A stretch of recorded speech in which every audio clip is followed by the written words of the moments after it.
지금 이 순간 어딘가에 당신이 평생 먹을 수 있는 식량의 씨앗이 얼음 아래 잠들어 있습니다. 노르웨이 북위 78도, 사람이 살지 않는 북극 얼음지대. 그 아래 세계 각국의 정부들이 직접 씨앗을 운반해오는 장소가 있습니다. 공식 명칭은 스발바르 국제 종자 저장고. 하지만 사람들은 이 시설을 다른 이름으로 부릅니다. 둠프데이 볼트, 인류 멸망 이후를 대비한 저장소. 이 시설은 실화입니다. 공상과학 영화 속 이야기가 아닙니다. 음모론의 산물도 아닙니다. 2008년 2월 26일 노르웨이 스발바르 제도 스피츠베르겐성 섬. 산 중턱을 130m 깎아 만든 터널 끝에 이 시설이 공식 개장했습니다. 건설 비용은 약 900만 달러, 우리 돈으로 약 120억 원. 노르웨이 정부가 전액 부담했습니다. 운영은 노르웨이 정부, 국유럽 유전자 장원센터, 국제농업연구기관이 공동으로 맡고 있습니다. 그리고 이 시설 안에는 현재 전 세계 100개국 이상이 보내온 종자들이 보관되어 있습니다. 수량은 130만 종이 넘습니다. 지구상에 존재하는 식물종의 상당 부분이 지금 이 순간 북극 얼음 속에 잠들어 있습니다. 왜 하필 북극이어야 했을까요? 이유는 단순합니다. 이 지역은 영구 동토층으로 이루어져 있기 때문입니다. 영구 동토층은 1년 내내 얼어있는 지층입니다. 전력이 끊기고 냉각장치가 꺼지더라도 지층 자체가 냉동고 역할을 해줍니다. 설계 목표는 핵전쟁이 일어나도, 소행성이 충돌해도, 문명이 완전히 붕괴해도 이 씨앗들만큼은 살아남게 하는 것. 인류는 지금 자기 자신의 종말을 대비하고 있습니다. 사실 이런 공포는 갑자기 시작된 것이 아닙니다. 시간을 되돌려 봅시다. 1945년 제2차 세계대전이 끝나고 세계는 두 개의 거대한 세력으로 나뉘었습니다. 미국과 소련.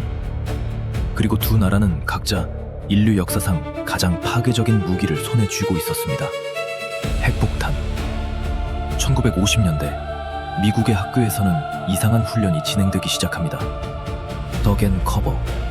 핵공격이 발생했을 때 책상 아래로 몸을 숨기는 훈련이었습니다. 지금 들으면 우습게 느껴질 수 있습니다. 하지만 당시 사람들에게 이것은 웃음거리가 아니었습니다. 그것은 진짜 공포였습니다. 정부들은 비밀 대피 시설을 만들었습니다. 미국에는 마운트 웨더라는 시설이 있었습니다. 핵전쟁 발생 시 대통령과 핵심 인사들을 대피시키기 위한 지하 도시였습니다. 영국에도 마찬가지 시설이 있었습니다. 버링턴 벙커. 땅 아래 10m 깊이에 4,000명이 수개월을 버틸 수 있는 공간이 만들어졌습니다. 그리고 1950년대 한 남자가 이런 생각을 하기 시작합니다. 사람들이 살아남더라도 먹을 것이 없으면 의미가 없지 않을까. 미국의 식물 유전학자 잭 하를란. 그는 오래전부터 씨앗 보존의 중요성을 경고해온 사람이었습니다. 그가 남긴 말 중에 이런 말이 있습니다.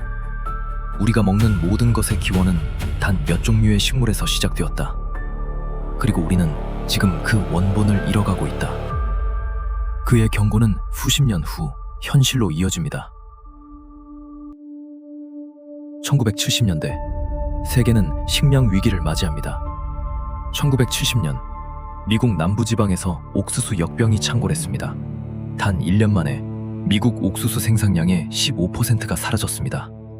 피해 규모는 현재 가치로 환산하면 10억 달러가 넘었습니다. 이 사건은 과학자들을 공포에 몰아넣었습니다. 이유가 있었습니다. 당시 미국에서 재배되던 옥수수의 대부분은 유전적으로 거의 동일했습니다.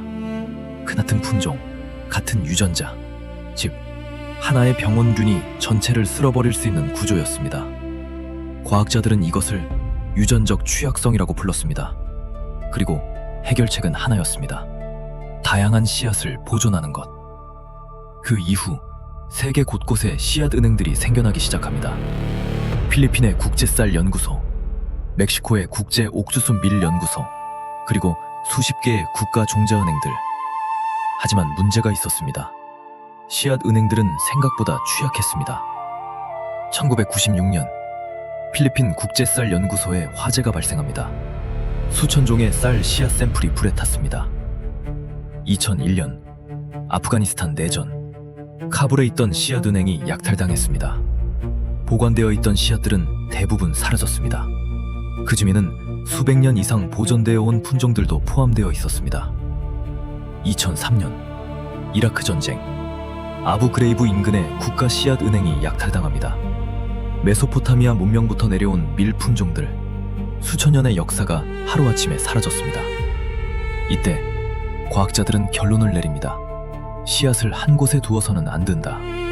그리고 그 어떤 전쟁도 재난도 인간의 실수도 닿을 수 없는 곳에 두어야 한다. 그 결론이 북극을 향했습니다. 2006년 노르웨이 정부는 공식 발표를 합니다. 스발바르 제도에 국제 종자 저장고를 건설하겠다고. 위치 선정은 치밀했습니다. 스피츠베르겐 섬의 시드 마운틴, 해발 130m 높이에 단단한 사암층이 있는 곳, 지진 활동이 거의 없는 지역, 연평균 기온 영하 18도, 영구 동토층 깊이가 안정적인 지점. 터널은 산속으로 130m를 뚫었습니다. 내부 온도는 영하 18도로 유지됩니다.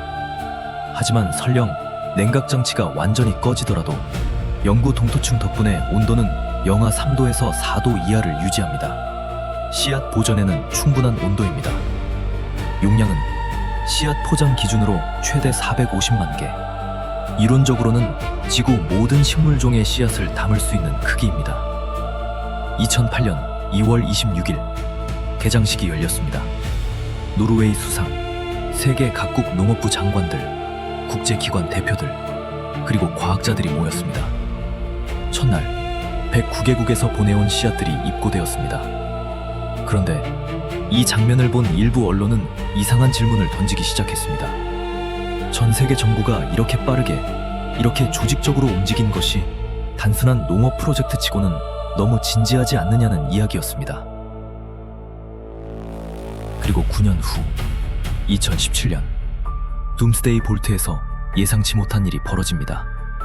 입구 터널에 물이 유입되기 시작했습니다. 공식 발표는 단순한 기후 이상 현상이었습니다. 기온이 예상보다 높아지면서 동토층 일부가 녹았고 그 물이 터널로 흘러들어왔다는 것이었습니다. 다행히 씨앗 보관 구역까지는 물이 도달하지 않았습니다. 시설 내부 안전에도 큰 문제는 없었습니다. 하지만 이 소식은 곧장 전 세계 언론에 대대적으로 보도되었습니다. 이유는 단 하나였습니다. 이 시설은 당초 그 어떤 극단적인 상황도 버텨내도록 설계된 곳이었기 때문입니다. 인류 멸망 이후를 대비한 최후의 보루가 기후변화로 인해 물에 잠기기 시작했다는 사실은 많은 사람들에게 깊은 충격을 남겼습니다. 그리고 인터넷에서는 이상한 이야기들이 퍼지기 시작했습니다. 이것이 단순한 기후 문제였다면 왜 이 시설은 처음부터 그것을 예상하지 못했을까? 혹시 기후 변화가 그들이 예상했던 것보다 훨씬 빠르게 진행되고 있는 건 아닐까? 혹시 그들이 대비하려 했던 그 순간이 예상보다 빨리 다가오고 있는 건 아닐까? 노르웨이 정부는 이후 대규모 보수 공사를 진행했습니다.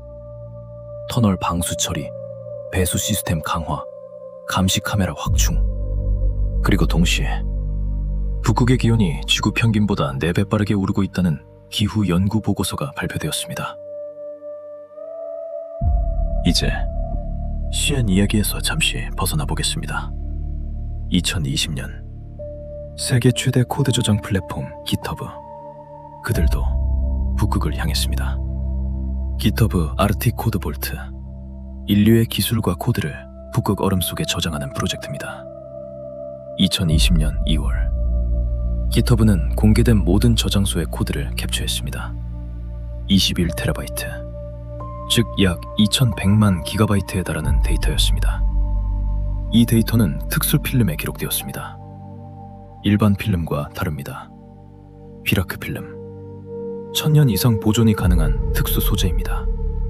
그리고 그 필름은 스발바르 제도의 광산 갱도 깊숙이 보관되었습니다. 둠스데이 볼트와 같은 섬, 같은 북극. 왜 세계 최대 기술 회사들 중 하나가 코드를 북극에 저장하려 했을까요? 공식 이유는 간단합니다. 디지털 기술의 보존. 현대 문명은 소프트웨어 위에 작동하고 있고, 만약 그 기록이 사라진다면 문명을 재건하는 것이 훨씬 어려워질 수 있기 때문입니다.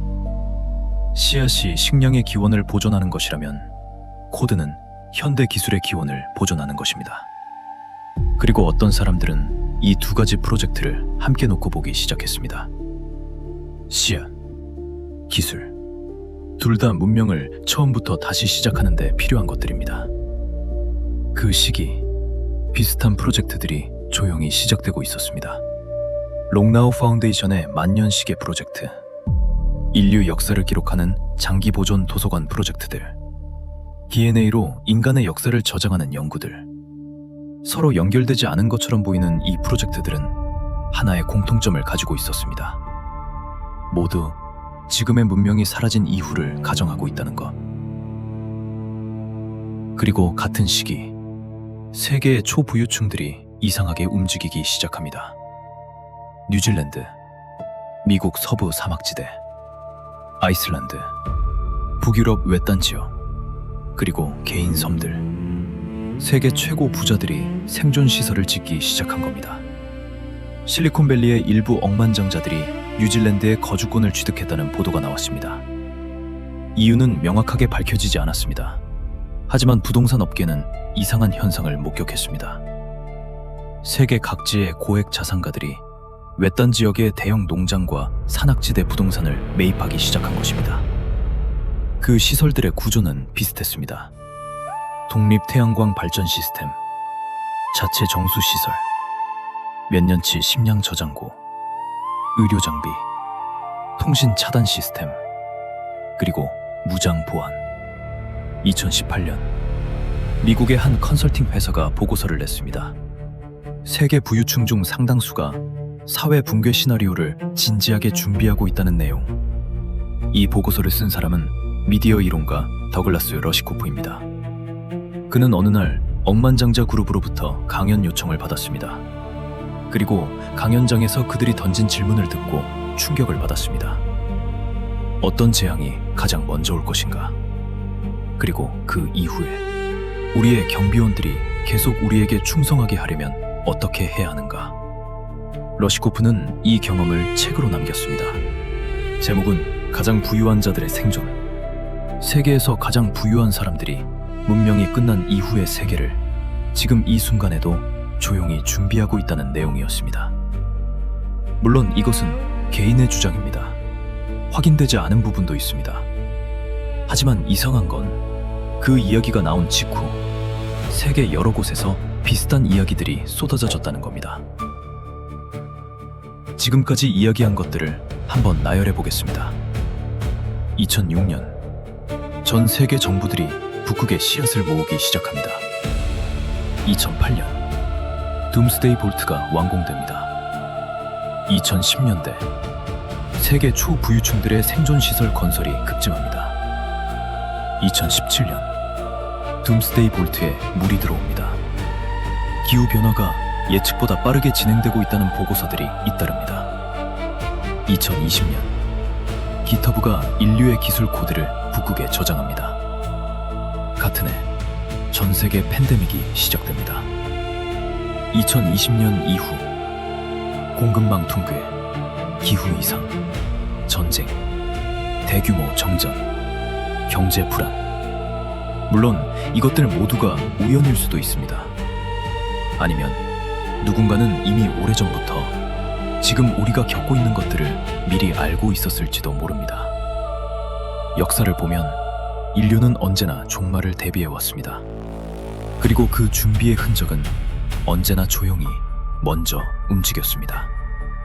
민간인들이 알아차리기 전에, 정부가 먼저, 전쟁이 오기 전에, 군인들이 먼저, 재앙이 오기 전에, 소수가 먼저, 그리고 지금 북극에는 씨앗이 저장됩니다. 얼음 속에는 코드가 잠들어 있습니다.